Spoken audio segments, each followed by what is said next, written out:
বাড়ির পুরুষদের নিয়ে কিছু কথা বলি। সেটা হচ্ছে, পুরুষ যখন বাইরে যায়, পরিশ্রম করে, কেউ হয়তো এসির ভিতরে বসে সারাদিন অফিসিয়াল কাজ করে, কেউ বাইরে রোদে পুড়ে পরিশ্রম করে।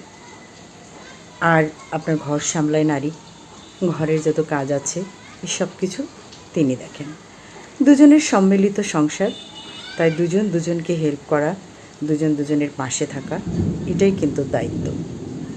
আর এটাই সম্মান, ভালোবাসা, এই সব কিছু মিলেই কিন্তু একটা সংসার। পুরুষ সারাদিন কাজ করে বাইরে থেকে যখন ঘরে ফিরে, সারাদিন হয়তো সে পরিশ্রম করার পরে পরিশ্রান্ত ক্লান্ত দেহ নিয়ে ঘরে ফিরে। অনুরূপভাবে স্ত্রীও কিন্তু সারাদিন ঘরের সমস্ত কাজ করে ক্লান্ত হয়ে অপেক্ষা করে তার প্রিয় মানুষটির জন্য। আপনি যখন সারাদিন পরে কাজ শেষে ঘরে ফিরেন, আপনার অনেক কর্মজীবী মহিলা আছে, তাদের কথা বাদ রাখছি, যারা গৃহিণী তাদের কথা বিশেষ করে বলছি। স্বামীটি যখন ঘরে ফিরে স্ত্রীটি দরজা খুলে একটি হাসি মুখ দেয়, তাকে উপহার, তার হাত থেকে হয়তো ব্যাগটা নিচ্ছে, তাকে বিভিন্ন তোয়ালে তার কাপড় চোপড় এগিয়ে দিচ্ছে, তাকে হয়তো এক গ্লাস ঠান্ডা পানি দিচ্ছে বা শরবত বানিয়ে রাখছে, সেটা দিচ্ছে, হাসি খুশিভাবে অস্থির হয়ে ব্যতিব্যস্ত হয়ে উঠছে। পুরুষটির মুখে নেই হাসি, মুখ গুমরা করে রেখেছে, সে কোনো কথাই বলছে না, খুব উত্তপ্ত মেজাজ দেখাচ্ছে। প্লিজ এটি করবেন না। আপনি যেমন ক্লান্ত হয়ে ঘরে ফিরেছেন, উনিও কিন্তু ক্লান্ত হয়েছিলেন, সারাদিন আপনার জন্য অনেক কিছু রেঁধেছেন।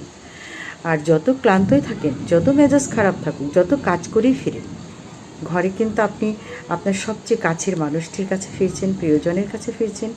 ঘরে এসে যদি তার সামনে একটু হাসি মাখা মুখ নিয়ে তার দিকে তাকিয়ে তাকে বলেন, সারাদিন কেমন ছিলে, অনেক পরিশ্রম করেছো, আমারও আজকে অনেক পরিশ্রম গিয়েছে, আমি ফ্রেশ হচ্ছি, চলো দুজনে মিলে চা খাবো, গল্প করতে করতে সারাদিনের গল্পগুলো শুনবো। তাতে কি আপনার খারাপ হবে? বরঞ্চ আপনার সংসার সুন্দর হবে, সুখের হবে।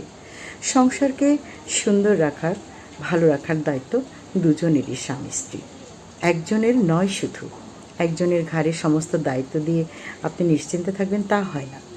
যে যতটুকু পারবে দুজনে মিলে সম্মিলিত সংসারটাকে সুন্দর করেন। আমাদের ধ্যান ধারণাগুলো পুরনো ভেঙে ফেলতে হবে।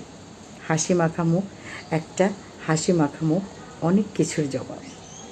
সবাই ভালো থাকবেন, সুস্থ থাকবেন।